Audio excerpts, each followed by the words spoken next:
ABC News. ABC News.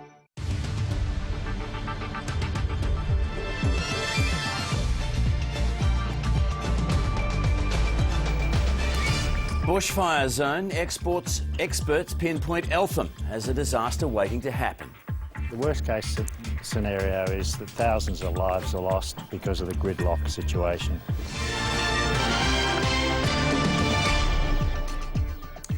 Good evening, Ian Henderson with ABC News. A report co-authored by the man who accurately predicted the Black Saturday bushfires has warned of a looming disaster in Melbourne's leafy northeastern suburbs. Scientist David Packham says there's an alarming build-up of forest fuel in Eltham, and he and a fellow researcher say thousands of people could die in the event of a fire. Kerry Ritchie reports. Tim Malseed has lived in Eltham for 30 years. It's just an extraordinary build-up of fuel, which is... The suburb in Melbourne's northeast is 18 kilometres from the CBD and home to 30,000 people. It's also a bushfire death trap, according to Tim Malseed. The worst case scenario is that thousands of lives are lost because of the gridlock situation. Mr Malseed says this bridge is the only way out of Eltham and it'll be chaos in a bushfire. He's also worried fire trucks would struggle to reach homes on the narrow, winding roads.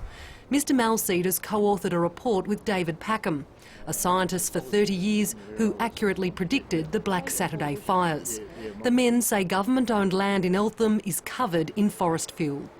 It has got excessive fuels on the roadsides, in and around the houses. People are forced to live in a very high fuel situation. It's almost as if they were standing in a pool of petrol. Their report makes 12 recommendations. They want a bushfire risk assessment for the area and improvements to the centralised emergency alert system. Long, convoluted official systems have always failed in the past. They've failed with tsunamis, cyclones, and they fail with bushfires too. So we just have to find a more sociologically sensible way of warning people. It will set up multiple fires right into inner suburban Melbourne. No one from the government would be interviewed. The CFA says residents must accept the risk of living in these sorts of areas, but it'll consider the report's recommendations. When the bushfire season comes, we begin to live in fear.